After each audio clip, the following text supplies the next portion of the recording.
Oke, kembali lagi di pertemuan ke-14 OpenCV, ini part 8 ya kalau untuk bahasan OpenCV-nya. Jadi malam ini kita akan coba bahas tentang object detection-nya di OpenCV gitu ya. Nah, OpenCV ini punya built-in algorithm yang memang diimplementasi di library-nya untuk mendeteksi objek gitu ya. Nah, algoritmnya disebutnya itu cascade classifier ya. Hari ini kita akan bahas dua ini cascade classifier dan cascade classifier training. Nah, cascade classifier ini kita akan gunakan untuk mendeteksi berbagai hal kayak ya umumnya orang pakai buat deteksi muka, mungkin pernah dengar gitu ya. Iya. Deteksi wajah, deteksi mata, tapi juga selain di yang existing itu, kita bisa gunakan untuk mendeteksi objek lain kayak mobil, hewan gitu ya, atau plat nomor pun juga ada yang orang implementasi gitu ya. Nah, ini kita akan coba buat juga untuk custom data kita sendiri. Nanti akan saya tunjukkan. Walaupun memang tidak sampai tuntas kita lihat hasilnya, karena memang proses training cascade classifier ini bisa memakan waktu yang banyak, gitu ya. Di beberapa kasus 3 jam bisa beres, bahkan ada yang sampai berhari-hari running prosesnya gitu ya. Nah, sampai se ekstrim itu. Nah, namun sebelum kita masuk ke object detection ini, mungkin perlu saya bahas sedikit kenapa gitu harus pakai object detection. Contohnya tadi itu untuk deteksi mobil atau plat nomor. Kan sebelumnya kita bisa memanfaatkan fine contour, morphological transform, atau dengan geometric transformation yang sudah kita pelajari gitu sebelumnya gitu ya. Nah, ini alasannya mungkin kita akan lihat dulu ya perbandingannya. Jadi selama 4 pertemuan ke depan, kita akan fokus di materi bahasan tentang license plate detection dan character segmentation sampai character recognition-nya atau OCR-nya. Nah, yang sampai pertemuan sebelumnya kita bahas itu rata-rata di opsi 1. Jadi seperti biasa kita punya data sebuah gambar objek di sini misalkan mobil gitu ya. Dan tujuan utamanya kita pengen ekstrak karakter di plat nomor kayak gitu ya. Nah, opsi yang bisa dipilih pertama tuh kita resize dulu atau crop juga gitu ya di objek yang kita punya ini ya, di gambar opsi 1 ini. Nah, ROI-nya itu kenapa kita harus crop, kenapa kita harus resize, ini bertujuan untuk mereduce pengaruh dari background-nya gitu ya. Kalau misalkan kayak dilihat nih, walaupun kecil gitu gambarnya, ini kan gambar utama. Nah, untuk menghindari objek lain yang bentuknya serupa seperti plat nomor. Nah, biasanya ini kita crop di bagian tengah bawah lah, atau misalkan jadi area-area yang kemungkinan ada plat nomor gitu ya. Nah, nggak mungkin kan plat nomornya ada di pojok kanan atas atau pojok kiri atas gitu ya. Kecuali memang penempatan kameranya tidak proper gitu. Nah, dengan kalau kita pilih opsi 1 ini, posisi kamera terhadap objek yang mau deteksi itu tidak berubah secara ekstrim gitu. Artinya posisi plat nomor itu pasti ada di bagian tengah ke bawah gitu. Atau satu slot bagian yang memang bisa kita sampai crop dan resize seperti ini. Kalau ada bisa di sembarang di sembarang tempat, itu akan menyulitkan gitu ya kalau misalkan kita pakai teknik yang seperti ini gitu. Nah, setelah kita crop dan resize, kita dapat bagian moncong mobilnya gitu ya. Seperti saya bilang, tujuan crop resize ini untuk meminimalisir noise yang diakibatkan oleh background, kesalahan deteksi yang diakibatkan oleh background, untuk menghilangkan objek yang serupa seperti plat nomor gitu ya. Nah, setelah kita crop dan resize, yang kita sebut ROI-nya itu region of interest gitu, daerah yang kemungkinan besar ada plat nomor di sana, walaupun kita nggak tahu pasti lokasinya di mana. Nah, selanjutnya kita masuk ke tahap preprocessing. Ya biasa lah, bisa kita wajibnya sih pasti di apply grayscale, convert ke grayscale, image binarization. Dua ini common dan umum perlu lah kita lakukan. Tidak terlalu wajib, tapi bisa jadi opsi karena ini tergantung dari data yang kita gunakan gitu ya. Kalau misalkan nanti ada katakanlah noise gitu, ada bercak di gambarnya, bisa apply image blurring atau teknik noise reduction lainnya yang bisa diterapkan, karena banyak kan yang sebelumnya kita pernah bahas ya untuk reduce noise dalam gambar gitu ya. Bisa juga apply edge detection-nya juga gitu ya. Jadi nanti susunnya bisa seperti ini susunannya. convert ke grayscale, image blurring, image binarization, terus nanti apply edge detection. Nah, edge detection juga wajib ya, karena algoritma selanjutnya bisa detect dari image binarization langsung. Nah, selanjutnya setelah pre-processing ini kita akan lakukan kalau di kasusnya untuk deteksi OCR ya, OCR plat nomor ya. Pasti yang selanjutnya kita lakukan adalah mengcrop bagian plat nomornya. Nah, kalau kita merujuk ke sampel sebelumnya yang tentang kita mengcrop foto KTP dalam gambar KTP ya Mas, kan sama kayak kita mau nge-crop plat nomor dalam gambar region of interest-nya mobil gitu ya. Nah, ini kita akan apply fine contour. Fine contour di gambar yang hasil crop ini, kan konturnya banyak tuh yang kecil sampai yang besar gitu ya. Nah, ini kita filter yang kecil-kecilnya, yang besar-besarnya juga kita filter, dan kita cari yang kontur yang secara bentuk itu kotak dan secara perbandingan lebar dan tingginya itu mirip plat nomor gitu.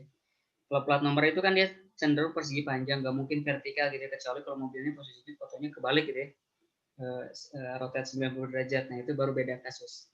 Ini kalau kasusnya tuh mobilnya tuh selalu seperti ini gitu ya, nggak ada plat nomornya ngarah ke atas gitu.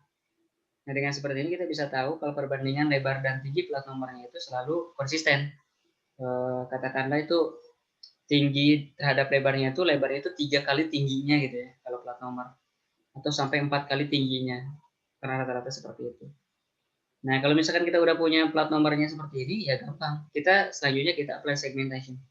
Kita fine contour lagi nih dari objek plat nomor yang didapatkan sebelumnya gitu ya. Dari gambar ini kita fine contour lagi, filter lagi kan. Kalau dilihat kalau di plat nomor kan ada angka kecilnya atau strip atau apa gitu ya, yang memang bukan karakter, bukan number utama di plat nomor.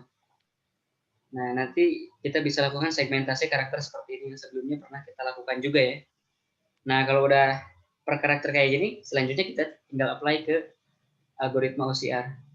Nanti ini di 2 pertemuan terakhir yang akan kita bahas nih, ada 2 algoritma, bisa pakai SVM atau bisa pakai neural network gitu ya. Nanti perbandingannya bisa Masnya lihat gitu.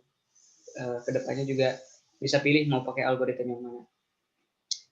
Nah, ini juga untuk yang karakter segmentation ataupun detect plat nomor ini bisa opsional. Kalau misalkan pengen bisa mengkoreksi kalau plat nomornya miring-miring, bisa apply morphological operation dan geometric transform gitu ya. Kalau misalkan hurufnya katakanlah ada yang kepotong gitu ya, ada yang cacat gitu hurufnya, bisa di-apply morphological operation. Nah, ini yang abu-abu ini opsi lah. Jadi bergantung ke data yang kita hadapi gitu. Kalau datanya bersih, nggak ada yang aneh-aneh, jadi kita emang pilih gitu ya data-datanya. Nah, ini bisa kita pakai yang oranye-oranye aja. Tapi kalau misalnya banyak noise, ya bisa kita pilih juga apply dengan yang abu-abu ini gitu ya. Nah, barusan itu adalah opsi 1 yang barusan kita yang sebelum-sebelumnya sering kita gunakan gitu Mas.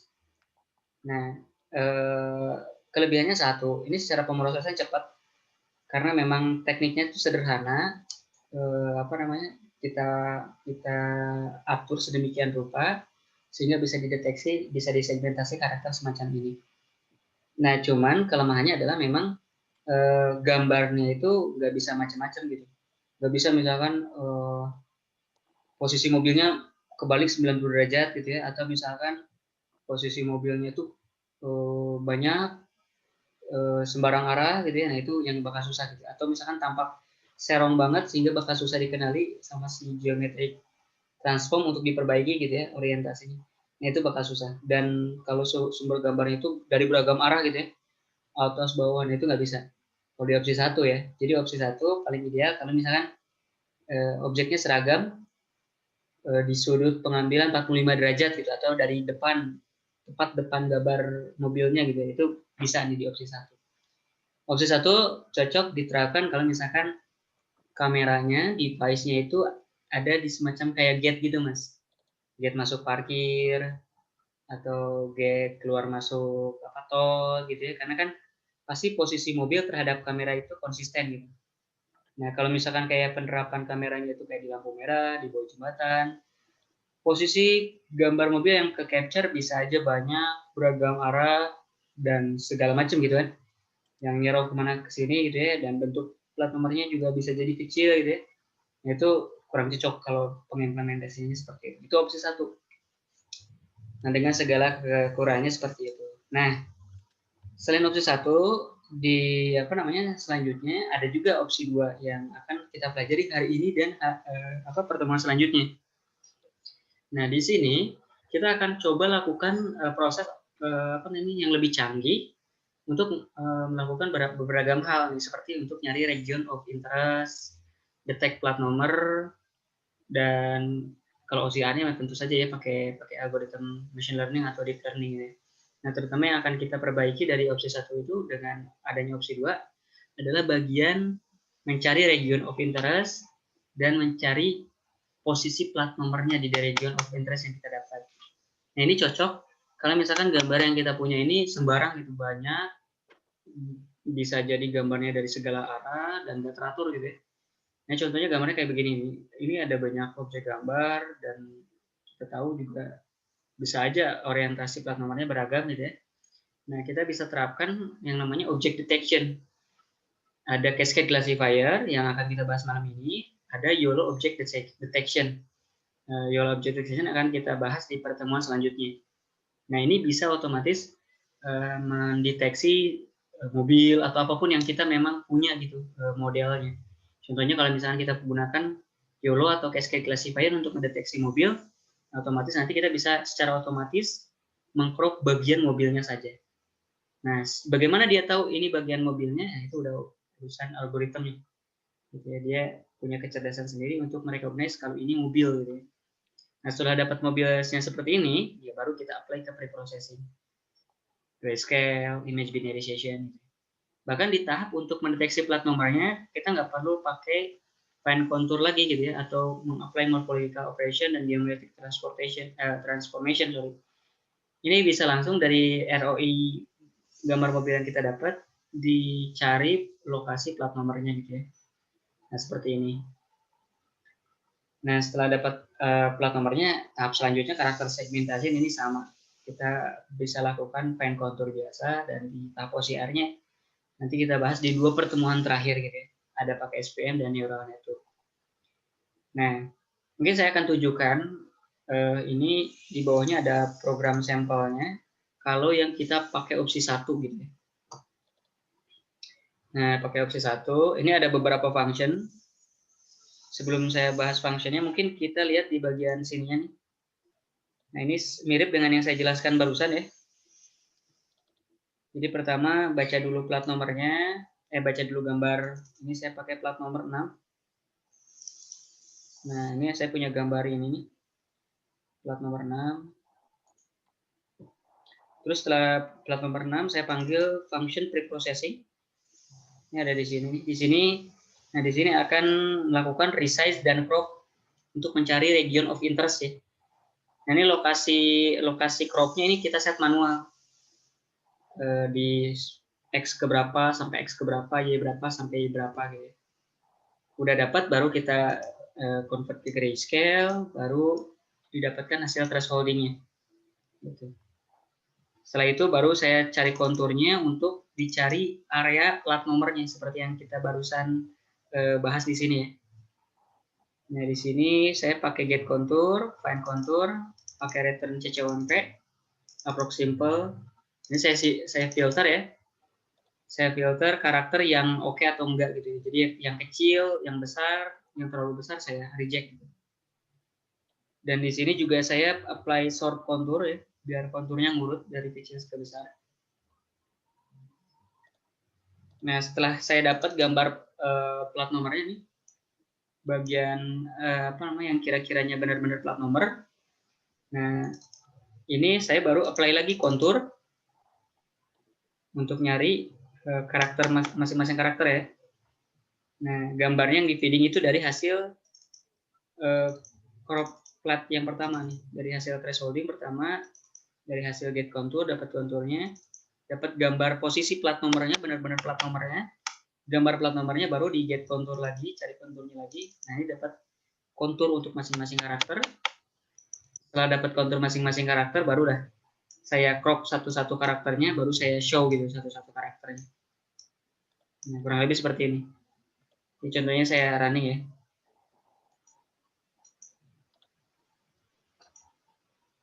Nah, contohnya ini gambar yang ini ya. Jadi Ini bisa dilihat nih di sini. Kelihatan kan Mas window-nya? Oh iya. Nah, ini ada gambar yang ROI. ROI ini tuh yang gambar di atas ini dihasilkan dari processing yang hasil crop dan hasil apa namanya? Hasil resize ya. Terus ini ada gambar threshold yang dari hasil preprocessing juga, hasil binarisasinya seperti ini. Nah, setelah itu ini saya get contour, terus tadi kan manggil croplet ya, function croplet. Nah, ini bakal ngasilin gambar yang ini benar-benar lokasi plat nomornya. Jadi dari hasil thresholding dia cari yang bentuknya seperti plat nomor gitu, kotak kan bagian ini ya. Karena kan plat nomor nggak mungkin ada yang pasti Persibanyang semua, nggak mungkin ada yang segitiga gitu kan. Nah, ini dari karakteristik ini kita bisa cari gitu. Setelah dapat gambar ini nih dari hasil croplet, saya apply kontur lagi di sini untuk pada akhirnya saya bisa dapat per karakternya gitu. Nah, kurang lebih seperti ini. Yang 216-nya bisa hilang kenapa, Mas? Yang filter small large contour itu ya? Iya, karena dia masuk ke bagian yang kecil. Oh, oke. Okay. Nah, biasanya kan ini juga di plat nomor nggak diperlukan ya. Iya.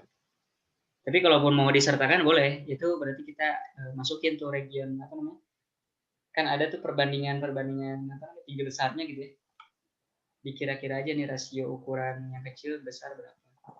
Dan ini juga di bagian untuk deteksi crop plat nomornya. Ini saya close dulu. Untuk bagaimana sih cara untuk dapetin plat nomornya ini?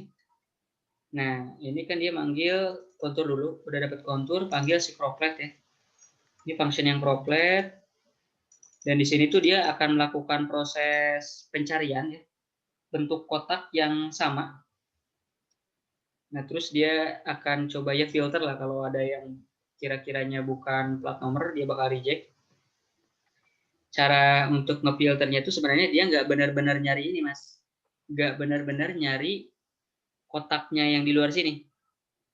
Nah, tapi yang saya lakukan adalah, karena bakal susah nih kalau nyari kotaknya yang di luar sini. Kalau plat nomornya nempel di mobil warna hitam, nah kotak plat nomornya nggak kelihatan kan? Iya. Nah, yang ada cuma karakternya doang. Jadi yang saya lakukan adalah ngedeteksi tiap karakternya.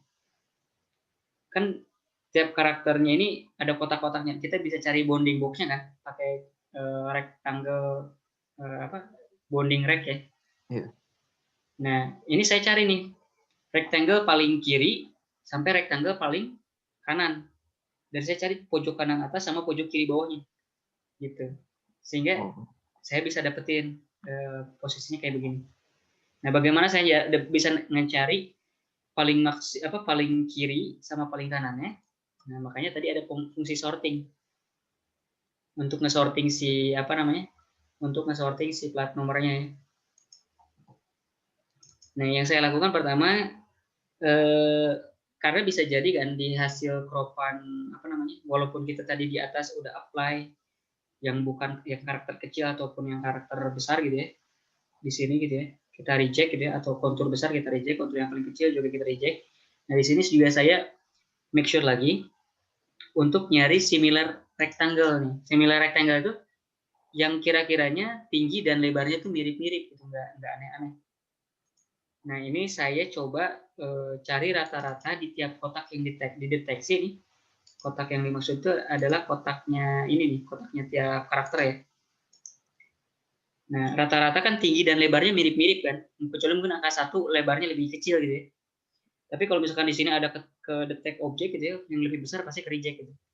Karena kita akan hilangkan yang kira-kiranya rectangle-nya itu kurang dari 2 kali atau 3 kali standar deviation-nya gitu. Ini makanya saya cari dulu rata-rata sama standar deviation-nya. Saya filter. Jadi kalau rectangle objek kotak yang sekarang lagi dibaca kurang dikurang rata-ratanya tuh. Halo?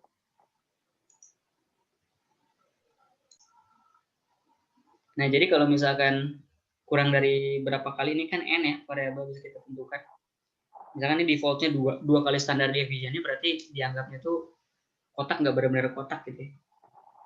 Nah, ini nanti saya akan coba disable nih si bagian ini, jadi nanti bisa kelihatan ukuran rectangle-nya banyak yang masuk gitu ya, selain yang karakter.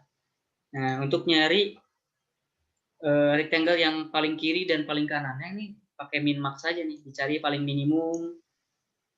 Nah, 0 itu kan kalau rectangle itu kan posisinya x, y, w, h kan. Nah, x itu kan 0, y itu indeksnya 1, w itu 2, h itu 3. Nah, kalau misalkan saya pengen cari x1 dan x2-nya, x1 kan berarti posisi x di paling kiri, x2 posisi x di paling kanan ya. Ini tinggal panggil fungsi min aja untuk ya posisi x. Makanya di sini 0. Karena x ini menempati posisi ke 0 ya di rectangle-nya. Kalau paling maksimumnya tinggal aja panggil max. Terus ditambahin w-nya ya. W-nya paling maksimum. Di sini kan w itu 2 ya. H itu 3. Sama juga untuk yang y-nya. Jadi kita bisa dapat x1 y1, x2 y2 gitu. Sehingga barusan saya bisa crop nih plat nomornya kayak gini ya. Nah, kebayang Mas untuk bisa dapetin plat nomornya kayak gini? Iya. Kalau udah bentuk plat nomor kayak gini kan gampang ya. Tinggal apply thresholding, apply fan contour lagi, nanti di cropin satu-satu gitu. Seperti yang kita beberapa kali pernah bahas sebelumnya. Tadi ada ABS itu apa ya? ABS itu absolut, biar nanti hasilnya walaupun dikurangin, dia nggak ada negatifnya gitu. Oh iya. Nah, karena kalau bisa aja kan lebih gede kan dari rata-rata kan, atau lebih kecil dari rata-rata gitu. Nah, biar gampang saya absolutkan. Nah, seperti itu. Nah, ini kan satu plat nomor. Ini saya bikin, ini kan banyak plat nomor ini, banyak gambar gitu, banyak gambar mobil. Ini akan saya coba running nih. Jadi dia bakal nge-looping. Ini pakai library OS, pernah kita bahas kalau nggak salah ya, untuk baca file di dalam folder kan. Nah, di sini saya pakai library OS untuk ngelis di folder ini nih, di folder yang kita pakai ini. Makanya ini, kalau titik berarti folder yang sejajar dengan codingan yang kita lagi running. Nah, ini saya dapat file name-nya, tapi kan di sini banyak file name-nya selain gambar yang saya pengen baca gitu ya. Ini saya pengen baca yang depannya ada plat nomor strip gitu ya. Berarti kan gambar ini semua ya. Kalau bukan ya saya continue gitu, nggak jadi proses. Nah, kalau iya ada. Nah, ini saya baca gambarnya. Saya ini sorry. Nah, ini saya cari ROI-nya. Gitu ya. Terus saya apply pre-processing untuk thresholding dan sebagainya, terus get contour sama seperti yang di atas, cuma ini di looping berkali-kali. Saya show selama 2 detik, baru diganti ke gambar selanjutnya. 2 detik baru ganti ke gambar selanjutnya. Ini saya coba run ya. Nah, ini gambar yang pertama. Gambar yang kedua. Gambar yang ketiga. Kalau kelihatan mungkin nggak semua karakter, terutama kayak angka 1, kadang ada yang nggak ke bawah gitu ya. Nah, ini ada yang nggak bisa nih. Ini yang kayaknya gambarnya banyak.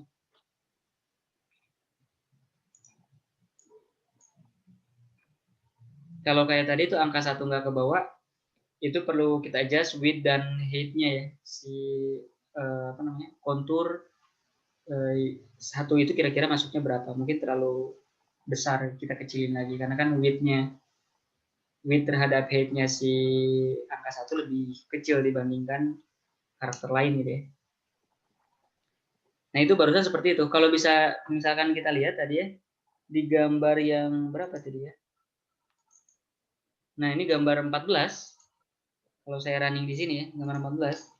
Dengan tekniknya nge-crop ROI, dia nggak bisa nih, nggak dapat kan. Nggak pas plat nomornya di tengah gitu, atau ini juga ke crop, ini juga terlalu pinggir, jadi nggak dapat dia.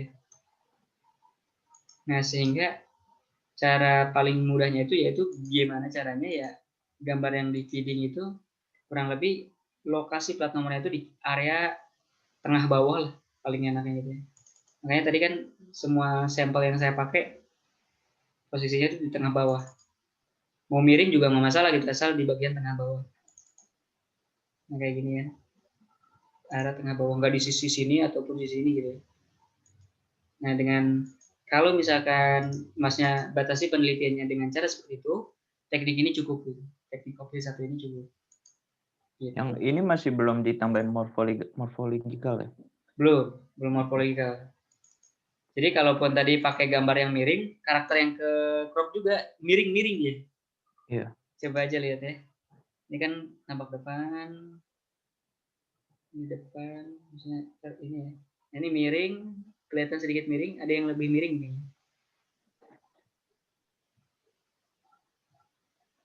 Ini nggak bisa. Nah, ini jadi miring sedikit ya. Iya. Tapi kalau miringnya seperti masih ditolerir, kalau miring banget kan kerasa banget kelihatan gitu. Nah, ini contohnya ya.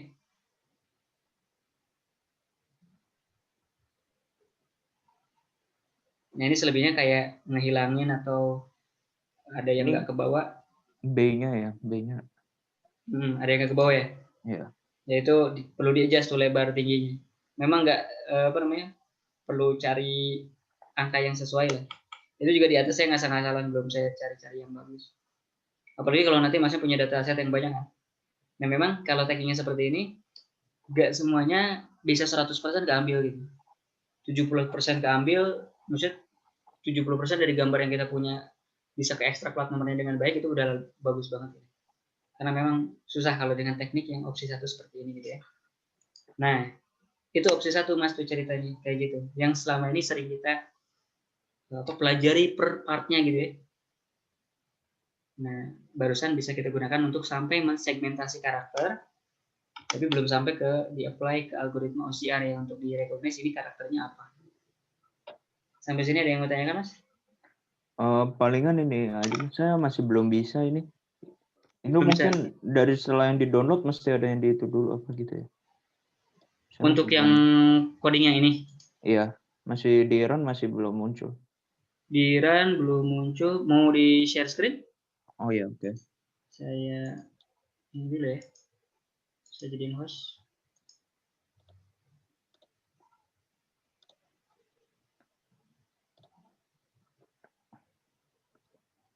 Masih belum keluar apa-apa karena apa mungkin ininya masih belum. Tadi kan juga ada yang dibilang Oh, ini nih. folder Kernel di pojok kanan atas, Mas pilih dulu. karena Nah, itu Masnya pakai yang mana? root biasanya sih. Nah, oke. Tadi masih kosong dia. Coba dari atas run-nya.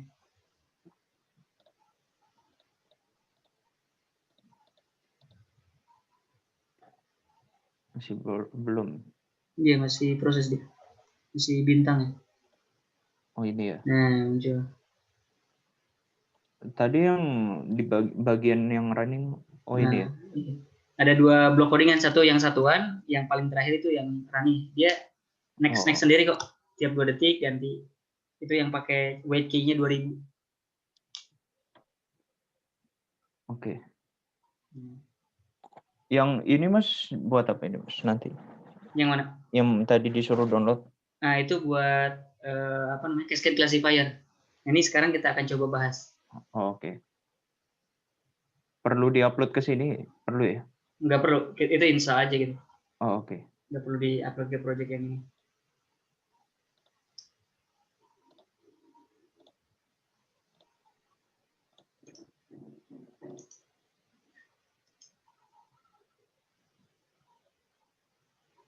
Oke, setelah barusan kita overview tentang yang selama ini kita bahas gitu ya di opsi 1. Kita sekarang masuk ke opsi 2. Nah, tapi kita akan bahas di bagian cascade classifier-nya dulu gitu ya. Untuk nanti pertemuan besok selanjutnya kita akan coba bahas yang flow object detection. Nah, pernah dengar yang namanya cascade classifier, Mas? Oh, belum. Nah, ini biasanya untuk deteksi wajah ya, orang terkenalnya tahunya untuk deteksi wajah. Jadi di OpenCV ini ada object detection algorithm ya di OpenCV yang menggunakan hard feature based cascade classifier. Hard feature based cascade classifier atau orang biasanya sebutnya hard cascade classifier. Ini katanya effective object detection method proposed by Paul Viola and Michael Jones di tahun 2001. Mereka dulu bikin riset. Papernya judulnya Rapid Object Detection Using Boosted Cascade or Simple Features. Tahun 2001 nih. Jadi algoritmenya itu udah lumayan lama. Nah, si algoritmenya ini, si hard cascade classifier ini banyak dipakai contohnya ini untuk mendeteksi wajah. Nggak harus wajah juga, bisa objek lain gitu ya. Nah, bagaimana si algoritma ini bisa mengenali ini wajah atau bukan gitu ya. Ini mobil atau bukan, ini objeknya apapun gitu ya, atau bukan gitu, bisa membedakan satu dengan yang lain. Bagaimana si classifiernya bekerja. Nah, dia bekerja dengan yang namanya tuh hard fitur gitu ya. Untuk mengetahui ini wajah atau bukan gitu ya. Dia mengapply yang namanya tuh hard fitur. Hard fitur itu apa? Hard fitur itu mirip seperti convolutional kernel di yang sebelumnya pernah kita bahas bagian pas kita belajar image blurring ya Mas, ataupun juga kita pernah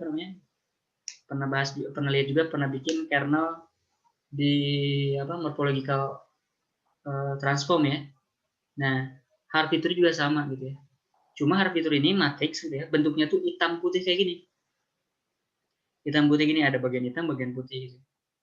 Nah, ini ada tiga jenis ya. Tiga jenis hard fitur. Ada edge fitur. Nah, edge fitur ini dia bentuknya kayak dua kolom gitu ya. Bisa tegak gini, bisa tiduran, bisa miring kanan, bisa miring kiri. Ada line fitur. Kalau line fitur itu bagian hitamnya di tengah. Jadi kayak ada ya dipisahin bagian hitam di tengahnya gitu. Sama ada yang tiduran, ada yang tegak, ada yang miring kanan, miring kiri gitu ya. Sama ada center surround fitur gitu ya, kayak dot gini. Ada yang ya ini kotak seperti ini, ada yang dimiringin juga. Nah, fitur ini maksudnya buat apa sih? Nah, jadi contoh sederhananya seperti ini gitu ya. Bagaimana hard cascade bisa mendeteksi sebuah wajah gitu ya. Bayangkan ini wajah muka orang gitu ya. Untuk mendeteksi sebuah wajah, dia memanfaatkan hard fitur seperti ini. Hard fitur lain untuk noise hidung ya. Dan hard fitur lain yang tiduran seperti ini untuk mendeteksi mulut ya. Nah, sehingga ketika dia mendeteksi oh ini ada fitur lain seperti mata, hidung di tengah, bibir di bagian bawah, kemungkinan ini ada area wajah gitu. Ini objeknya adalah wajah. Kayak gitu dia mengapply-nya. Terus bagaimana dia cara nge-apply-nya? Dia sama tuh pakai teknik sliding window. Jadi si blok hitam putihnya itu dia di-apply dari pojok kanan atas sampai pojok kiri bawah gambar gitu. Dicari ada mata atau bukan. Oh, ketemu mata. Dia apply lagi, ada mata lagi, di tengahnya ada hidung. Sampai terakhir dia temuin bagian mulut di bagian bawah. Ini ilustrasinya kalau di gambar sungguhan ya. Ini wajah aslinya, ini ukuran 24 x 24 pixel. Ini bagian mata dideteksi, bagian hidung dideteksi, contohnya seperti ini. Kalau di apply ya. Kalau cara animasinya ini contohnya seperti ini. Dia memang nggak sesimpel kayak dia dapat langsung, tapi dia nyari satu titik dengan beragam bentuk hard fitur. Nah, ini prosesnya. Si merah ini kan kalau kelihatan gerak ya, Mas? Iya. Nah, ini yang saya bilang dia melakukan proses sliding window. Jadi si kotak merahnya ini nanti dia bergerak dari pojok kiri atas sampai kanan bawah untuk nyari mana benar bagian wajah atau bukan. Nah, gini tekniknya si cascade classifier bekerja gitu secara teorinya gitu. Nah, untuk teori tersebut ada yang mau ditanyakan? Itu kotak-kotaknya itu dia generate sendiri atau kita bikin ya? Generate sendiri. Itu udah di organize oleh si OpenCV-nya sendiri untuk ngebikin convolutional kernel-nya sendiri. Dia yang kecil besarkan sampai nanti fiturnya dapat gitu. Dia mencari fiturnya sendiri gitu. Mengekstrak fitur dari gambar. Ini mata, ini hidung, ini mulut, ini wajah. Jadi bagian itu kita nggak perlu pusingin. Oke. Nah, terus bagaimana cara penggunanya di OpenCV? Ini kita tinggal panggil yang namanya tuh CV2 Cascade Classifier. Nah, CV2 Cascade Classifier. Ketika kita panggil metode ini, nah kita perlu file XML nih. Nah, file XML. Kalau dilihat nih di sini ada folder hard cascade ya, Mas. Kita dibuka. Di sini ada banyak file .xml. Ada yang bus, car, eye, frontal face, license plate, gitu ya. Banyak ya. Iya. Nah, ini file XML yang udah pernah orang bikin, yang pernah udah orang training gitu ya. termasuk ada beberapa yang pernah saya bikin gitu. Nah, jadi yang tadi saya bilang itu proses nge-trainingnya itu bisa sampai berjam-jam atau berhari-hari. Dia mengenerate, intinya hanya mengenerate XML file ini. Nah, kalau udah di-generate, kita bisa pakai untuk mendeteksi objek. Jadi sekarang kita berangkatnya pakai yang ada dulu, yang pernah orang bikin, untuk mengecek seperti apa sih penggunaan si Cascade. Baru nanti di akhir kita gunakan untuk kita training sendiri gitu, kita bikin XML file sendiri. Nah, di sini ada banyak ya. Selanjutnya, ketika udah kita baca XML file ini, di kelas ya, sorry ini bukan metode ya, di kelas Cascade Classifier. Nah, di dalam kelas Cascade Classifier ini ada satu metode nih. Namanya itu detect multiscale. Nah, di detect multiscale ini memungkinkan dia akan mengembalikan objek yang sesuai dengan yang XML yang kita kasih. Kalau XML-nya untuk mendeteksi mobil, berarti hasil detect multiscale-nya juga adalah gambar mobil. Kalau XML-nya adalah yang Cascade Eye, berarti hasil detect multiscale-nya juga untuk hasil deteksi mata gitu ya. Kurang lebih seperti itu, Mas. Nah, ini ada beberapa parameter nih di detect multiscale-nya. Kalau yang Cascade Classifier nggak ada parameter-parameter aneh, kita tinggal masukin aja URL apa, lokasi folder penyimpanan XML-nya gitu ya, ke file XML-nya. Nah, kalau pas manggil detect multiscale, baru dia ada parameternya. Ini yang paling utama yang sering dipakai ini ada dua, scale factor sama min neighbors. Kalau flag, min size, max size biasa kita biarin default aja. Nah, scale factor ini apa? Nah, scale factor ini berkaitan dengan image piramid yang kita bahas sebelumnya. Nah, kalau diperhatikan ini nama metodenya kan detect multiscale ya, Mas. Nah, si detect multiscale ini memungkinkan kita, walaupun gambar yang kita kasih, misalkan kita punya gambar banyak mobil gitu atau banyak muka orang gitu ya, Ultra HD gitu, berapa ribu pixel kali berapa ribu pixel. Nah, si algoritma masih bisa mendeteksi mana wajah ataupun bukan. Bahkan ke yang gambarnya kecil gitu, ukurannya 640 kali 480 gitu, yang lebih kecil. Bagaimana dia mampu bisa tadi tuh mendeteksi wajah di yang gambarnya besar sampai yang gambarnya kecil. Nah, karena dia mengapply detect multiscale ini atau si image pyramid. Dia akan replicate gambar dari yang ukurannya besar, kecilin sehingga berbentuk piramid. Nah, nanti scan-nya itu dari yang paling besar ke kecil sampai ketemu nggak di semua rasio ukuran gambar. Pasti nanti ketemu di salah satu rasio ukuran gambar gitu. Nah, makanya sebelumnya kita kenapa belajar image pyramid untuk memahami konsep yang sekarang ini. Nah, si scale factor ini mengontrol faktor downscaling-nya gitu ya. Nah, default kalau misalkan kita pengen downscaling 50%, artinya kalau misalkan ukuran awalnya 500, terus selanjutnya itu jadi setengahnya gitu ukurannya, nah berarti scale faktornya 1,5 gitu ya. Karena ada 1,5 kalinya gitu ya, dibagi 1,5. Tapi kalau misalkan kita pengen dikurangin per 5%, 5%, size utama, bisa pilih 1,05 gitu. Kalau misalkan per 10%, bisa 1,1. Itu nanti kita lihat penerapannya. Itu scale factor tuh. Jadi angka yang kita gunakan untuk rasio pembagian downscaling-nya gitu. Selanjutnya ada minimum neighbors. Nah, minimum neighbors ini adalah ukuran atau jarak minimum antar objek yang terdeteksi gitu. Jadi kita bisa setting berapa pixel gitu ya. Kalau kita setting terlalu besar, mungkin akan banyak objek yang nggak akan terdeteksi. Kalau terlalu kecil, mungkin banyak kotak kandidat objek di dalam kotak di dalam satu objek yang sama. Gitu. Padahal itu sebenarnya satu objek, tapi dia kotakin banyak. Itu akibat min neighbors-nya terlalu kecil. Tapi kalau kita set min neighbors-nya itu optimal, biasanya tuh orang setnya tuh kalau nggak 3, 5. Nah, dia kotaknya pas 1 gitu. Yang dimaksud kotak itu apa nanti kita lihat di bawah ini. Sepertinya bingung ya. Nah, selesainya flag size, minimum size, maximum size, jadi kita biasanya biarin aja default. Tapi bisa kita atur juga, nanti kita juga lihat cara mengaturnya. Nah, kita langsung aja nih. Di contoh pertama, Untuk menggunakan cascade classifier ini tinggal panggil cascade classifiernya dan ini ke lokasi si file XML-nya. Karena file XML-nya ada di folder hard cascade di sini, Mas. Ini saya pakai foldernya dulu, terus slice nama file XML-nya. Ini saya pakai yang frontal face default yang ini. Kalau mau dibuka file XML-nya ini apa sih? Bisa dilihat sih, di double klik aja. Benar-benar format XML gitu. Nah, format XML kayak gini. Jadi ini banyak banget.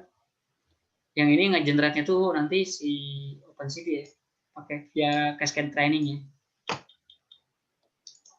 Nah, setelah dibaca XML-nya, di sini saya baca gambarnya. Saya karena ini untuk mendeteksi XML-nya untuk frontal face, mendeteksi wajah. Ini saya pakai gambar lena.jpg. Nah, ini gambar lena.jpg. Saya akan coba di-tag bagian wajah ini. Setelahnya saya apply ke grayscale yang standar ya, ketika mau diproses ke grayscale dulu. Terus saya panggil, nah ini yang saya bilang di dalam kan ini kelas nih Mas. Kayak pas kita bahas di bagian kelas dan objek ya di Python basic ya.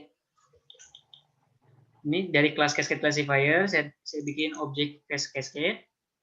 Dari objek cascade ini ada metode detect multiscale. Nah, saya masukin gambar yang hasil grayscale-nya yang mau saya detect mau saya detect ada wajah atau enggaknya. Scale faktornya ini 1,3, artinya downscaling 30%, 30% gitu. Jadi kalau size awalnya 500 kali 500 pixel, berarti size yang keduanya, yang downscalingnya size lebih kecilnya, 30% lebih kecil lah gitu. Bisa jadi mungkin 300 berapa pixel kali 300 berapa pixel. Ini minimum neighbors-nya saya set 5. Nah, selanjutnya ketika saya panggil gini, dia akan mengembalikan sebuah list. Ini bebas aja kasih nama. Ini saya kasih nama face. Face ini di tiap list itemnya itu ada XYWH-nya atau koordinat lokasi wajahnya gitu. X, Y itu adalah pojok kiri atas kotaknya ya, lokasi kandidat wajah yang kata si OpenCV bilang nih ada wajah di sini. Gitu. W dan H adalah lebar dan tinggi wajah. Karena ini dia ngasihnya cuma koordinat, ya kita bisa draw rectangle aja. Terhadap gambar original, di pojok kiri atas sampai pojok kanan bawahnya ini, saya draw warna biru ya, tebelnya 2. Terus saya insert hasil IMG-nya. Ini kalau saya run,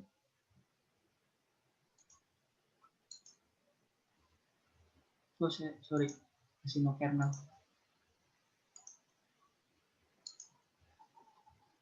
Saya run dulu.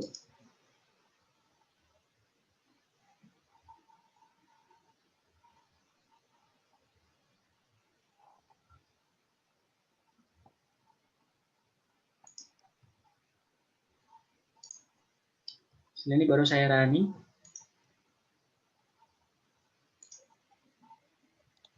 Nah, ini bisa dilihat ya. Nah, di sini kelihatan dengan XML yang hard cascade frontal face default, saya bisa deteksi wajahnya. Gitu. Kalau misalkan kita supply gambar lain, misalkan ini apa nih, gambar mobil. Tapi lagi, oh di tengah dia mobil. Ini saya pakai gambar yang plat nomor 1 gitu ya. Dia nggak akan bisa deteksi pasti.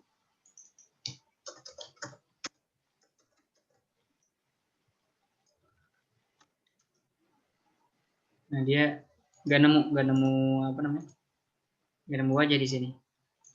Jadi cara kerja kayak begitu. Nah, ini kita bisa gunakan banyak nih. Saya kasih masukin banyak XML file yang bisa digunakan. Ada yang frontal face, ada yang cat. Kalau punya gambar kucing mungkin bisa dicoba nih, ada frontal cat face ya. Ada full body kalau ada gambar full body. Ini ada smile, hard cascade smile. Yang berarti yang tadi kalau diganti license plate pasti bisa ya? Iya. Nah, ini kalau pakai ganti yang smile, nah ini seperti yang saya bilang Mas. Ini yang benar kan yang bawah ya? Iya. Tapi banyak yang false detection gitu ya. banyak yang bukan smile tapi deteksi sebagai smile. Nah, ini bisa kita adjust sebenarnya di skala rasio ini ya. Ini biasanya kalau misalkan banyak yang terdeteksi, itu kita kecilin. Kita kecilin, ternyata malah makin besar ya. Coba kita pilih 0,5 ya. Biasanya kalau dikecilin itu dia ikut nge-reduce lebih sedikit. Ini malah makin banyak, kita gedein. Nah, cuma di satu titik nih jadi ada banyak nih yang seperti saya bilang. Di satu objek yang deteksi sebagai smile, ada lebih dari satu kandidat smile atau bukan gitu ya. Ini nanti yang kita mainin adalah minimum neighbors-nya. Jadi 9 atau berapa. Ini jadi satu, cuma ini jadi nggak ke bawah ya.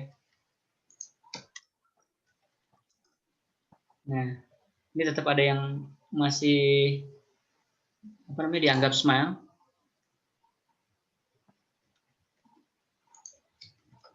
Nah, kadang-kadang memang permasalahannya itu adalah di algoritmnya sendiri, di modelnya sendiri, di file XML-nya sendiri. Karena kan file XML ini di training sama orang lain.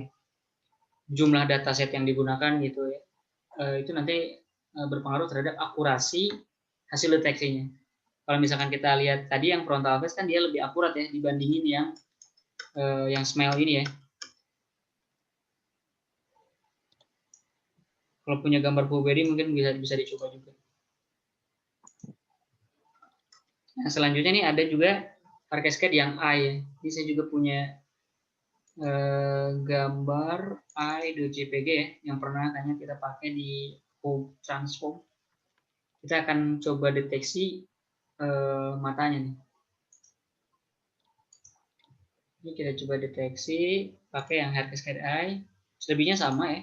Ini saya cuma ganti aja di eye cascade biar konteksnya enak gitu. Ini sama juga XYWH juga di sini. Nah, ini hasil deteksi mata yang terdeteksi gitu ya. Nah, bisa juga sebenarnya di satu gambar kita apply lebih dari satu XML file, Mas. Ini contohnya kalau misalkan kita pengen kayak di kasusnya Lena ini kan ada wajah dan ada mata ya. Nah, ini kita bisa apply hard cascade untuk detect wajah dulu, terus detect mata. Itu bisa. Nah, jadi caranya kita baca dua-dua XML-nya untuk yang wajah, frontal face, dan eye ya, untuk mata. Saya kasih nama face cascade dan eye cascade. Saya baca gambarnya, saya convert ke grayscale. Pertama, kita baca wajah dulu nih, kita detect wajah dulu. Detect wajah, udah wajahnya kedetek. Nah, ini saya draw rectangle di wajahnya. Setelah itu saya crop nih. Nah, ini saya crop gray-nya ya. Hasil gray-nya saya crop sesuai dengan lokasi wajahnya. Kenapa saya crop? Karena ini hasil cropnya nanti yang akan saya masukkan ke detect multiscale si eye ya, si mata. Jadi deteksi wajah dulu, baru deteksi mata. Setelah dideteksi mata, barulah kita deteksi baru kita draw yang matanya. Termasuk yang smile tadi tuh. Kalau tadi kan smile susah ya, ternyata banyak di luar wajah yang terdeteksi sebagai smile. Kalau dengan cara ini pasti bisa, gitu ya. Ini saya coba running. Nah, bisa kelihatan ya. Ini kalau yang wajah saya draw blue ya. Kalau yang eye saya draw-nya hijau ya. Di sini 0, 255, 0. Bisa juga kita ganti nih kalau yang eye itu jadi circle ya, jangan rectangle. Circle, terus misalkan radiusnya berapa ya? Radiusnya kita setting kira-kira aja lah ya. Sebenarnya bisa pakai rumus lingkaran tuh, tapi kegedean ya. Ini coba kita set 10 pixel, kekecilan juga. Susah ternyata kalau pakai circle. Nah, sekarang coba, Mas, modifikasi juga, tambahin cascade classifier untuk yang smile tadi. Sehingga di sini selain mata, ada smile juga kedeteksi. Kebayang nggak? Iya. Berarti di gambarnya kita apply 3 cascade nih. Iya. Untuk mata, wajah, dan smile. Nah, silakan di-show, Mas. Oke.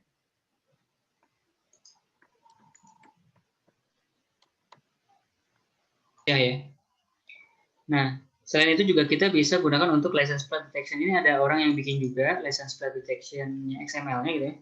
Tapi kayaknya nggak terlalu akurat kalau terakhir saya cek. Ini bisa dipakai buat contoh ya. Nanti kita bisa bikin sendiri sebenarnya. Bisa training sendiri. Ini saya pakai untuk deteksi yang plat 10. Gambar yang ini gitu ya. Ini saya scale faktornya. Bisa kita pakai parameter name-nya bisa set kayak gini atau langsung 1,1 itu opsi, Mas. Iya. Kalau kayak gini nih bisa juga nih. Nah, ini kita bisa pakai minimum size-nya. Minimum size. Ini berarti konteksnya minimum size plat nomor yang terdeteksi gitu ya. Kalau kita atur kayak gini, karena kan gini, plat nomor itu pasti bentuknya tuh persegi panjang gitu ya. Iya. Nah, baru kalau kasusnya kayak gini, minimum size berarti gitu kita bisa set. Bisa kita terapkan lah. Ini kalau saya running, nah ini bisa dilihat ya bagian bawahnya. Ada 3 kotak. Belum kelihatan. Oh iya, udah. Nah, ada 3 kotak ya. Cuma di sini ada yang fast detection, bagian bawah juga ini kayaknya ada huruf kecil aja, dianggap sebagai plat nomor terpisah. Nah, ini bisa beragam opsi nih untuk nge-cancelingnya ya, bagian kecil-kecilnya. Bisa kita naikin scale faktornya. Nah, kalau dinaikin kadang jadi nggak dapet ya. Atau diturunin. Nah, kalau diturunin, jadi direduksinya 5% ya. 1,05. Nah, kedeteksi 1 nih. 1 kesatuan plat nomor. Nah, yang sebelumnya kan kalau di opsi 1 tadi yang kita bahas, Mas. Kita nyari plat nomor tuh kita crop dulu gitu ya, segini ya. Searea ini gitu, si bagian bawahnya. Cari ROI-nya dulu, baru kita cari yang ada kontur berjejer karakter gini. Nah, ini kita nge-crop plat nomornya udah dari si hard cascade. Karena udah kayak gini, ini kita bisa aja bikin IMG ROI gitu ya. IMG kita crop dari yang apa namanya? Hasil dapatnya barusan. Y sampai Y plus H.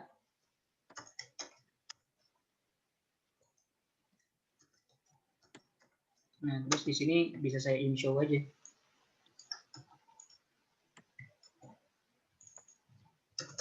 Let gitu ya.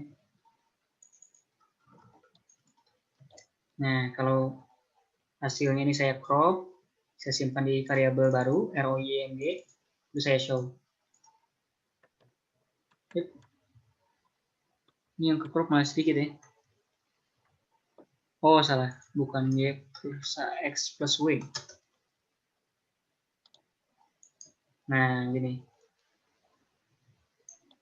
Bisa kita crop seperti yang tadi di depan, tapi ini nge-cropnya bukan pakai apa namanya? Bukan pakai kontur ya.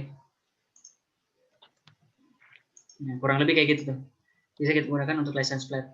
Kita bisa coba ke gambar yang lain, tapi bisa jadi mungkin cocok di gambar yang ini, tapi di gambar yang lain enggak gitu. Misalkan gambar 1. Nah, ini banyak yang kedeteksi ya, walaupun memang ada kotak yang benar gitu, Mas. Ini bisa caranya ya tadi tuh dengan kita main-mainin nilai minimum neighbors-nya. Misalkan ini jadi 7. Nah, kalau kita naikin minimum neighbors-nya jadi lebih sedikit. Kita naikin jadi 9. Jadi 3 dia. 11. 14. Nah, tetap 3 susah nih kalau udah 3 kayak gini. Atau juga bisa dimainin minimum size-nya ya. Rasio minimum size si plat nomornya sama maksimum juga bisa. Nah, ini kenapa bisa beda gambar 1 dengan gambar 2? Bisa dilihat kan ukuran gambar yang 1 dengan yang tadi yang sebelumnya itu posisinya beda nih. Yeah. Ini yang 10 ya. secara ukuran plat nomor juga beda dia. Dia lebih panjang yang ini ya. Kita bisa coba juga dengan gambar yang lain. Nah, malah ada yang nggak kedeteksi gitu ya. Kedeteksi malah objek yang apa dia anggapnya plat nomor ini. Ada yang 3. Ini ada yang di sebelah sini. Kita balikin lagi coba ya ke 5. Nah, bisa pas nih, cuma ada banyak yang ke bawah.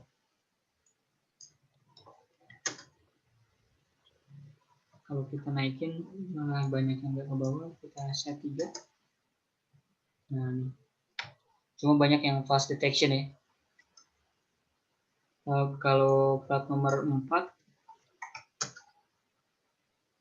yang tengahnya juga sedikit ke bawah, cuma banyak yang fast detection ya nih. 4, 5. Nah, ini tengahnya juga ke bawah, banyak yang fast detection juga ke bawah.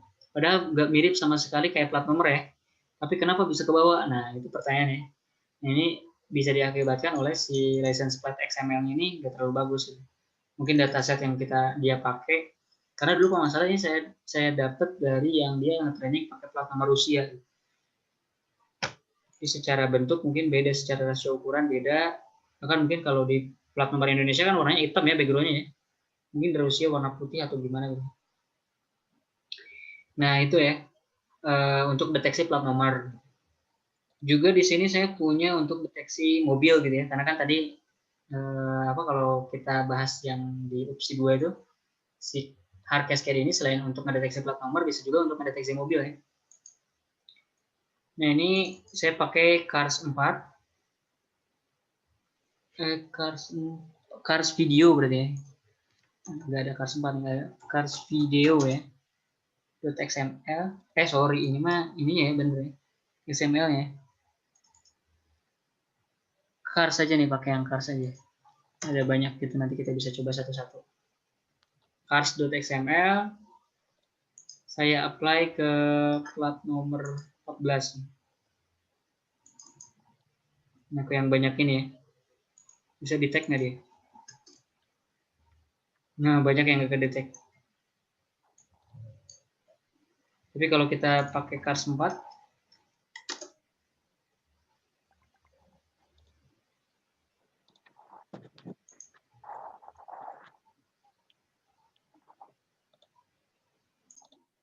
nah ini contoh kalau misalkan kita apply si Cars XML ini ke dalam video. Jadi pakai yang struktur codingan nge-play video ya. Iya. Ini saya coba play.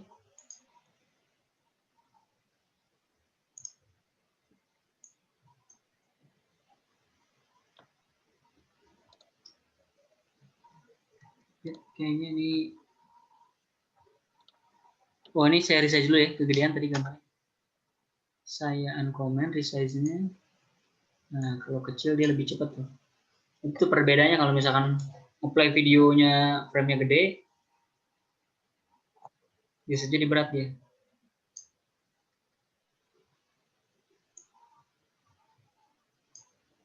Nah, cuma barusan kalau kita lihat nggak ada yang kedeteksi satupun ya.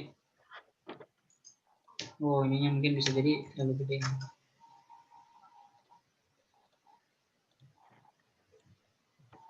Kalau diperhatiin juga, semakin kita kecilin rasio ininya, semakin lambat dia videonya karena down scaling-nya dia semakin banyak kan. Oh iya.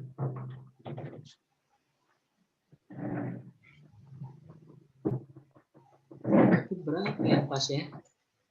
Coba kita program barusan ini kita juga bisa modif untuk ditambahin countingnya gitu ya, counting kendaraannya.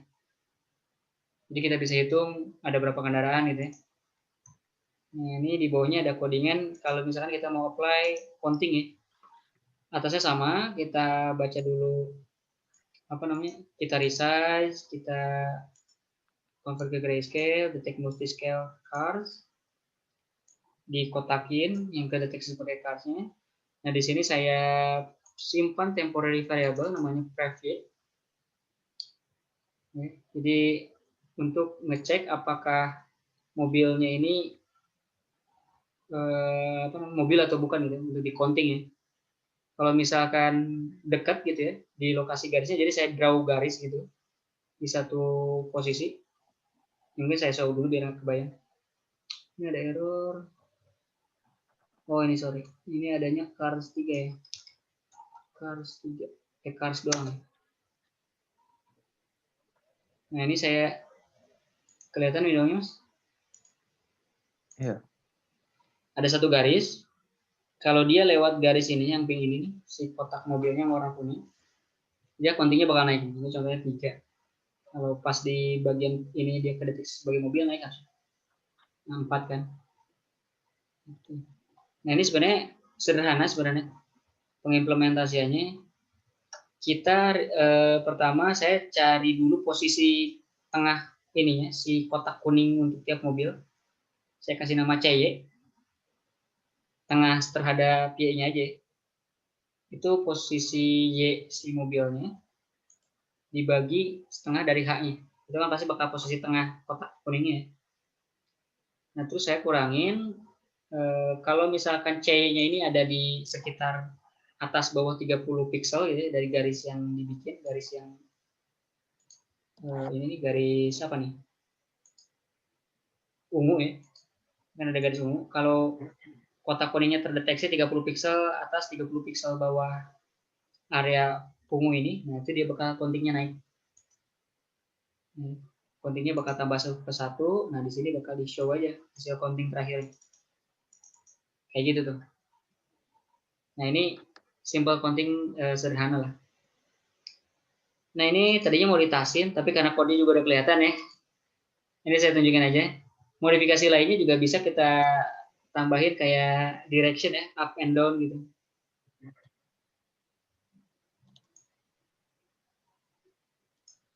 Nah ini jadi ketahuan terakhir arahnya kemana nih.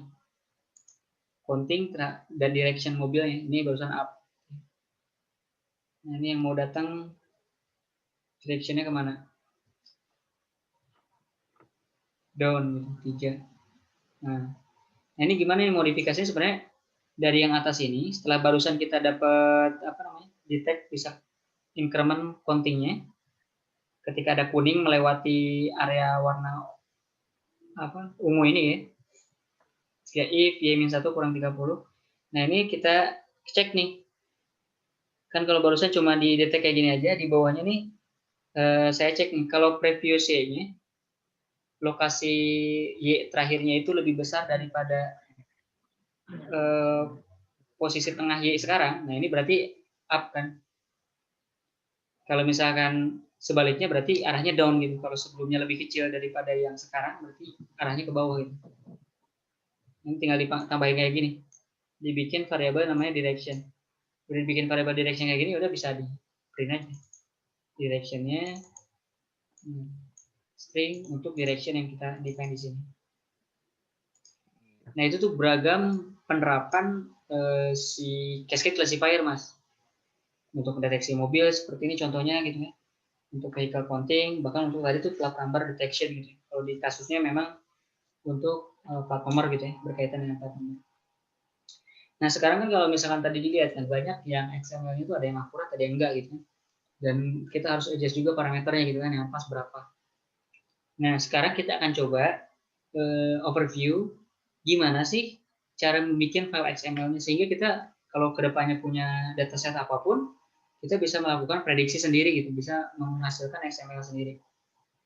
Nah, ini disebutnya tuh tahapnya tuh cascade classifier training. Tapi sebelum kita masuk ke cascade classifier training, ada yang mau ditanyakan sebelumnya terkait detect cascade multiscale ini? Itu yang ada arah up down ini itu previous underscore-nya itu di override-nya di mana ya mas? Kan awalnya nilainya 0 kan? Di sini nih. Terus nilainya berubahnya? Nah di sini. Jadi previousnya adalah if previous lebih besar CY gitu kan sama if lebih kurang gitu. Itu Ini kan Oh, di luar previousnya if. tetap 0, C-nya berubah-berubah ya? Previousnya berubah-ubah juga. Di update-nya di sini, Mas. Nah, karena ini kan di luar if dan else kan. Di luar ini nih. Iya. Nah, jadi katakanlah kayak gini. Awalnya pernah previousnya 0. Iya. Nah, pertama Y1 kurang 30. Y1 itu Y si garisnya ya. Iya. Kurang dari CY. CY itu kan posisi tengah si kotak kuningnya kan. Terhadap itu ada di area plus 30 minus 30 garisnya gitu. Dan juga ketika di kurangin preview CY dan Y-nya itu di atas 20. Karena awalnya 0 pasti kan di atas 20 ya. Iya. Nah, kontingnya naik 1 tuh. Jadi karena ini kedeteksi ini ada kotak kuning di area plus 30 minus 30 garis pink. Nah, terus setelahnya saya deteksi dulu arahnya nih. Ini ke atas atau ke bawah. Kalau previousnya itu kan sebelumnya 0. C-nya sekarang kan lebih gede gitu ya dari 0. Nah, pasti arahnya pertama up dulu, betul nggak? Iya. Nah, ketika up. Nah, selanjutnya di-update nih. Preview selanjutnya itu posisi yang CY. Katakanlah CY-nya 200 gitu ya. CY-nya 200. Nah, selanjutnya ketika masuk ke sini lagi, CY kan tadi 200. Y plus 1 sekarang berapa lagi ya? Bisa jadi lebih kurang. Kalau lebih kurang, jadi update. Kalau ternyata CY-nya itu istilahnya di sekitaran garisnya juga, di garis area yang warna pink gitu ya. Dan setelah dikurangin ini lebih dari 20. Ini sebenarnya biar nggak double counting aja nih. Tambahin ini. Lebih dari 20 pixel. Nah, dia increment lagi, counting kedua, diupdate lagi preview CY dengan CY terakhir. Jadi tiap kali nge-counting, preview CY-nya diupdate dengan nilai CY terbaru.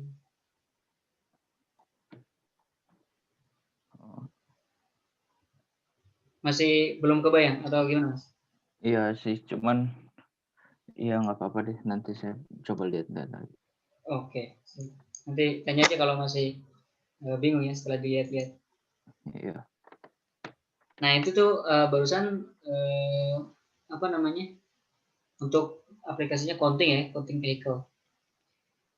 Nah, selanjutnya juga ini berkaitan dengan bagaimana sih kita memproduce file XML yang barusan kita gunakan ya. Kita cuma menggunakan orang yang pernah bikin, orang lain bikin gitu ya. Nah, di sini kita akan mencoba yang namanya itu cascade classifier training, atau kita akan membuat file XML kita sendiri gitu dari dataset yang kita punya. Nah, untuk melakukan cascade classifier training, ada hal yang perlu kita siapkan, yaitu namanya dataset gitu ya. Si cascade classifier ini perlu dua jenis dataset yang disebut dengan positive image dan negative image. Nah, positive image itu adalah gambar yang memang berkaitan dengan file XML yang mau kita produce. Kalau misalnya file XML yang kita produce adalah tentang mendeteksi mobil, berarti positive image-nya ini adalah gambar-gambar mobil. Bisa ratusan ribuan, puluhan ribu juga lebih bagus. Negative image adalah gambar yang bukan mobil, yang memang nggak ada kaitannya sama sekali dengan mobil, bahkan sedikit pun tidak ada gambar mobil di list gambar negative image gitu. Itu disebut negative image. Jadi gambar yang memang nggak mencantumkan gambar mobil gitu di dalamnya. Nggak ada part yang ada mobilnya gitu di gambar-gambarnya. Bisa bebas mau ke jalan, gambar rumah, gambar orang, terserah asal jangan gambar mobil. Itu negative image. Gitu. Sampai sini clear antara positive image dan negative image? Iya. Nah, mungkin bisa dilihat nih. Saya share window, share folder. Nanti di folder yang hard training, ini ada dua folder, positive image dan negative image. Nah, kalau negative image kan kalau bisa dilihat di dalamnya, Mas. Ini saya kebetulan pakai dataset Cipar ya, orang yang pernah bikin. Ini ada gambar hewan semua kalau nggak salah ya. Hewannya macam-macam, ada apa nih, kayak rusa gitu ya, kayak kuda juga ada. Ini ada 500 item. Kalau yang positive image, nah ini gambar-gambar mobil ya. Nah, ini positive image, negative image itu kayak gini. Ini kita kasih nama negative image, kasih nama positive image di folder berbeda gitu. Seperti ini. Nah, setelah barusan kita punya positif image, negatif image, dan kita susun tuh dalam folder seperti itu ya, di dalam folder tadi tuh. Sekarang kita akan mengenerate namanya itu vektor datanya ya. Nah, jadi untuk membuat XML kita perlu bikin vektor data namanya. Vektor data ini kalau kita masuk ke dalam foldernya, ini ada di folder sampel. Di folder sampel. Tapi kalau di sini kayaknya udah saya hapus ya. Nanti kita bikin, tapi intinya nanti kita akan bikin file yang namanya itu .vec ya, .vec. Nah, cara bikinnya kita pertama buka dulu ini enaknya pakai PowerShell nih kalau di Windows. Masa pakai PowerShell kan? Punya ada PowerShell-nya kan di Windows-nya? Nah, ini Belum. coba search aja PowerShell. Ada harusnya kalau di Windows 10 bawaan. Pakai Windows 10 atau Windows 10 kan? Ya, 10. Oh, Windows PowerShell ya. Iya, betul, PowerShell. Nah, Ya.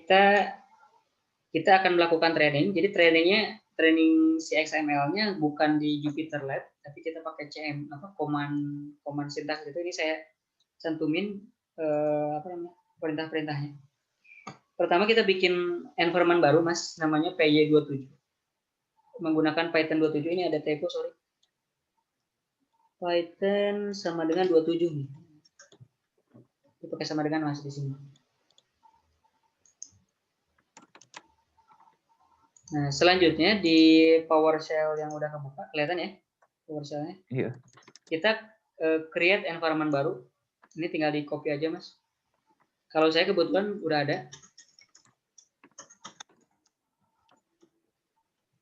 Kalau saya tinggal conda and values.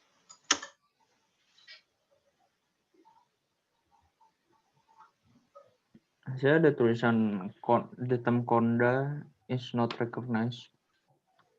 Conda is not recognized. Ya, as the name of one CMD lab gitu. Oh, itu karena di depan sininya nggak ada tulisan base ya? Oh iya. Nah, kalau biar, nah pertama kita bikin environment dulu kalau belum ada ya. Kalau belum punya environment Python 2.7. Ini kita kasih nama P2.7, 27. Python-nya ini harus 2.7. Ini kenapa? Mungkin bertanya-tanya kenapa kita jadi pakai Python 2.7, kenapa nggak pakai yang root aja gitu ya.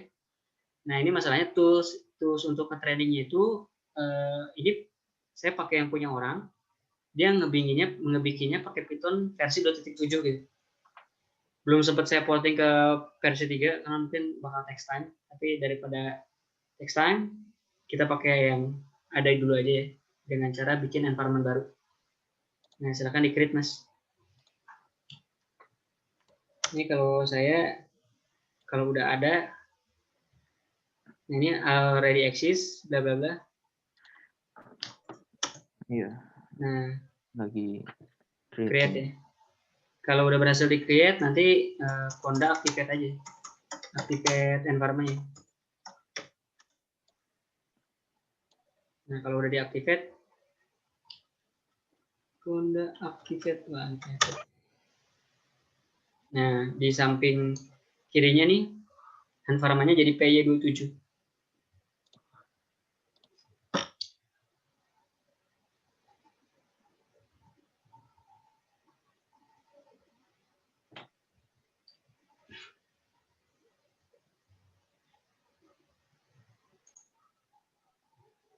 Nah, setelah barusan kita running nih yang untuk bikin positif negatif image ini, bikin TXT gitu ya. Nah, ini sebenarnya di dalam TXT-nya tuh nge-collect nama-nama file yang ada di folder positif dan ada di folder negatif ya.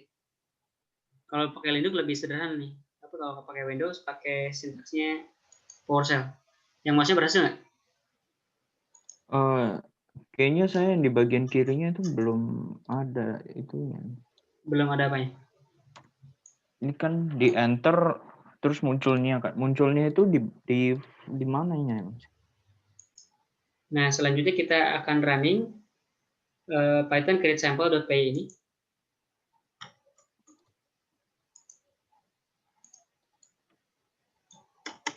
Copy dulu.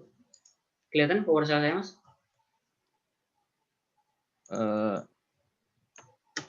Ya. Yang masuk juga silakan. Nah, ini baru bisa ke copy. Ini di enter aja. Nah, dia bakal ngerunning kayak gini nih.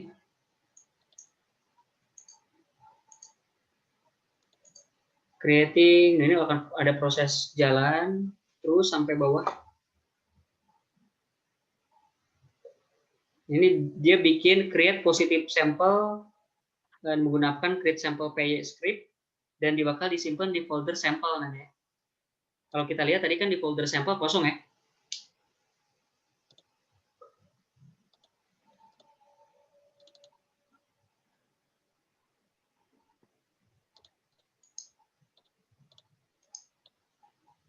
Yang masnya berhasil sampai running kayak gini? Berhasil tadi saya ya banyak ya, ada banyak ya. Masih proses ya? Enggak, ini udah berhenti sih. Oh, udah berhenti. Cuma nggak tahu, udah sampai done. Udah beres semua ya? Ya. Nah ini kalau saya masih running nih. Nih kalau udah di bawahnya itu, kalau bisa dicek juga nih, di folder samples ya. Nah tadi kan kosong, nah ini ada file.pack.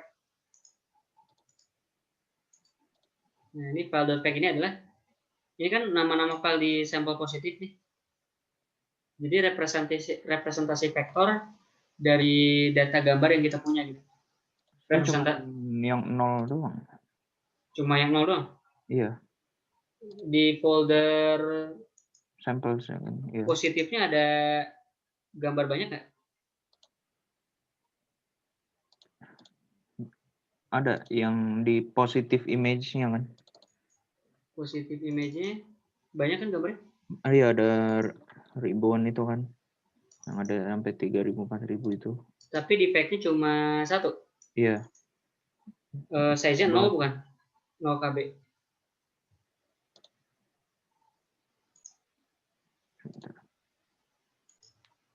Nah, selanjutnya kita copy untuk ini ya. Kita copy dulu komanya. Ini kalau saya copy suka nggak bisa. Harus copy beberapa kali. PowerShell saya kelihatan? Belum, Mas. Ini saya coba share ya. Kelihatan nggak? Oh iya. Nah, ini toolsnya hilangin karena tadi kan kalau dilihat di folder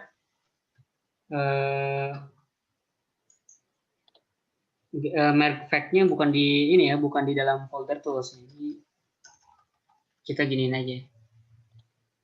Toolsnya kita hilangin.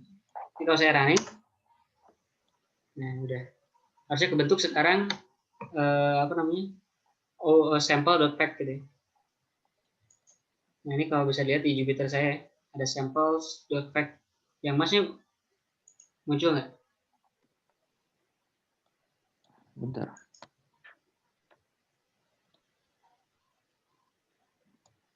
Ada dua, selanjutnya ini ada dua opsi untuk training ini ya. Bisa via fitur LBP atau HAR defaultnya. Kalau pakai HAR, ini proses trainingnya akan lama, tapi tentu saja lebih akurat. Tapi kalau pakai LBP cepat, memang akurasinya lebih rendah gitu ya. Ini kita pakai LBP aja untuk demonstrasi ya. Ya. Ini kita copy dulu komannya. Nah mungkin yang masnya perlu disesuaikan nih, karena kan yang positif vektornya tadi cuma 124 ya. Iya. Nah ini jadi 124 itu. Di semua yang 500-nya ya? Enggak, di yang namposnya aja. Nampos kan number positive sample maksudnya. Oh ya. Kalau negatifnya kan tetap 500 ya. Ini di copy. Nah habis itu kita bisa paste lagi ke apa namanya PowerShell-nya.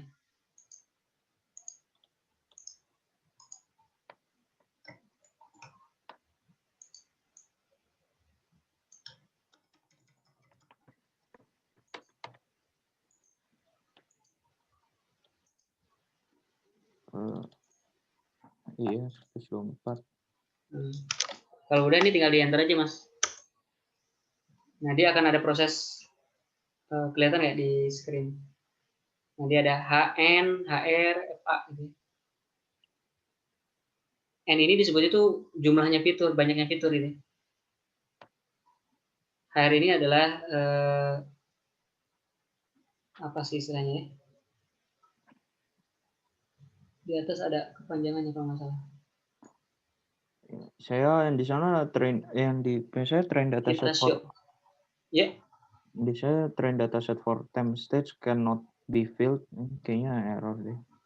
Coba di share screen aja, Mas. Nah, sekarang tuh ada cara gampangnya selain yang barusan kita lakukan pakai command, itu dengan menggunakan software hard training GUI application. Ini boleh dibilang cara mudah nge-training atau ngebikin XML file dari dataset yang kita punya dengan menggunakan Cascade Classifier gitu ya. Ini dibikin oleh Amin Ahmadi, ya. Disebutnya itu Cascade Trainer GUI ya. Masnya udah download kan ya? Kalau coba install aja. Ini cukup mudah untuk dipakai. Tinggal klik doang langsung jadi dia.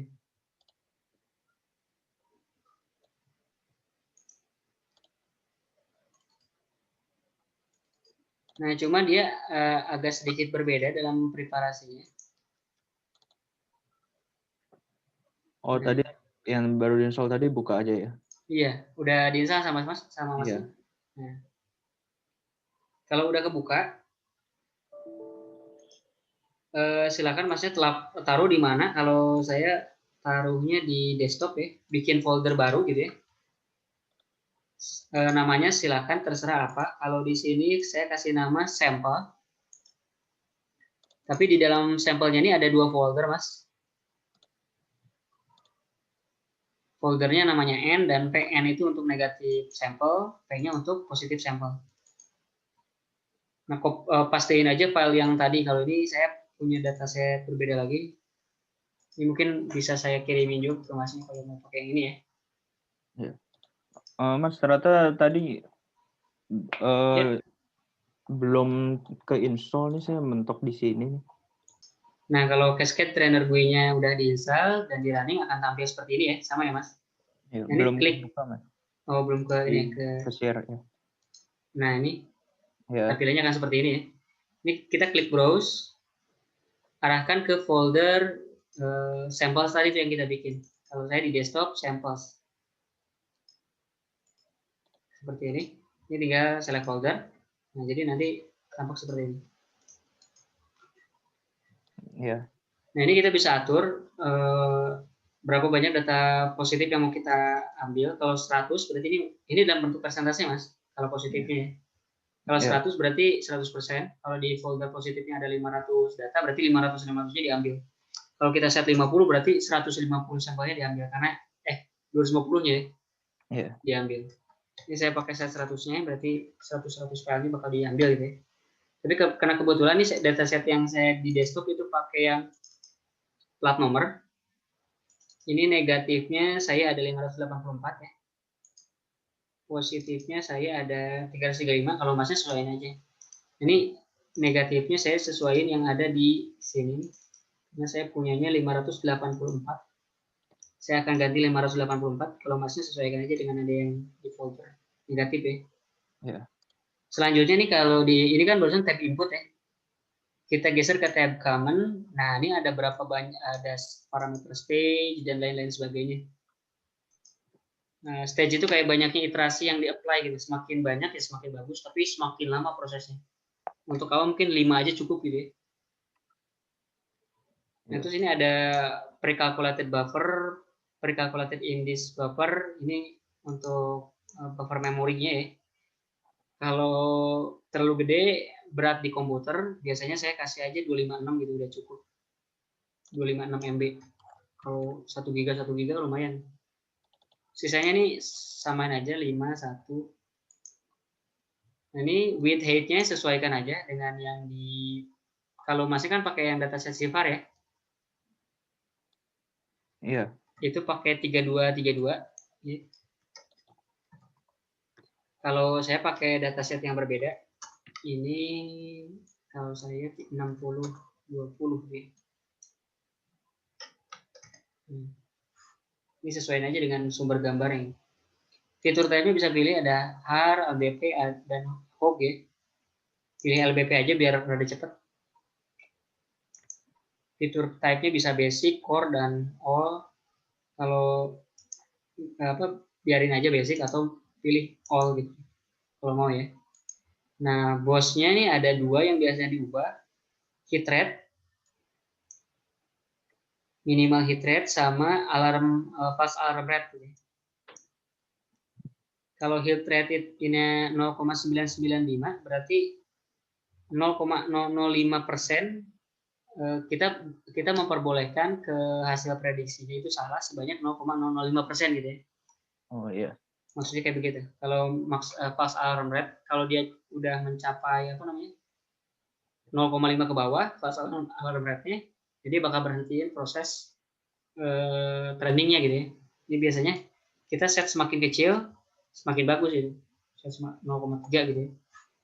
Ini kalau udah oke, ya kita bisa start training. Nah, kelihatan kan? Yang Masnya juga bisa silahkan coba.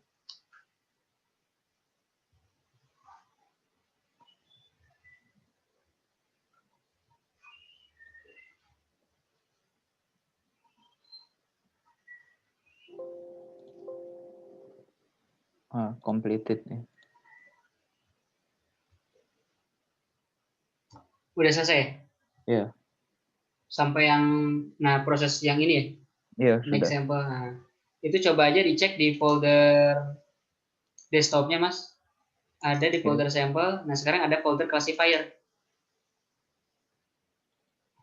Oh iya. Nah, itu ada classifier.xml nggak di sana?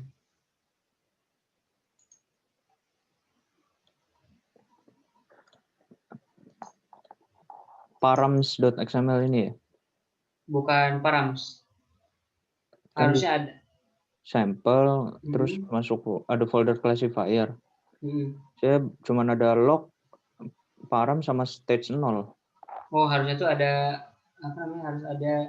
harusnya ada yang si cascade cascade atau ini cascade.xml biasa namanya. Ada error nggak tadi pas selesai? Cuman ada bilang completed sih. Completed doang ya? Iya. Nah, kalau di saya completed tapi di bawahnya ada error nih kalau saya. Ini gara-gara insufficient count sample given vector file ya. Oh iya ada deh. Saya ada. Sama juga ya. Iya. Nah, ini bisa diatur. Biasanya tuh karena sampel nggak pas gitu ya. Ini positifnya 335. Saya atur ulang. Ini jadi 50% ya.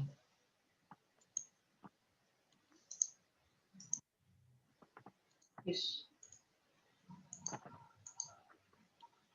Masih juga sama ya errornya? Iya. Nah, kalau saya ini turunnya jadi 50%.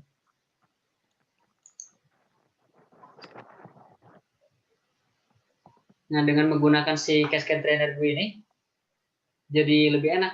Kita tinggal ngatur aja kalau ada tadi tuh kayak error jumlah sampel ya bisa kita atur kurangin biar ngepas. Bagusnya sih ngepas bulat ya, misalkan 500 500. Ini kalau saya ini belum bulat nih ada 335. Yang negatifnya malah 548 gitu ya. Ini kalau trainingnya jalan, nah ini ada kayak HR, FA, bla bla bla itu ya. Ya, ini completed. Ada yang cascade-nya ya. Ada cascade-nya juga. Iya. Nah, itu cascade-nya tuh selanjutnya bisa kita pakai gitu. Cuma kan kalau barusan itu kayak terlalu cepat gitu ya. Ini saya juga beres nih. Kayak prosesnya tuh cepat banget gitu kan. Nah, itu karena kita pilihnya yang LBP. Kalau kita pilih lagi nih Mas di bagian di tab frame, terus ke cascade, kita ganti ke hard. Nah, terus kita start training lagi. Nah, dia bakal lebih lama tuh prosesnya. Barusan kan kita pilih stage-nya 5 ya. Iya. Kalau pilih 20 mungkin bisa sampai berjam-jam gitu beresnya. Ini saya kalau yang hard ada tulisan can create classifier folder at itu sample at folder sample. Oh, itu dihapus aja dulu si folder classifier-nya yang di samping N, P, I gitu. Oh, itu setelah itu jadi hilang sekarang. Coba lagi.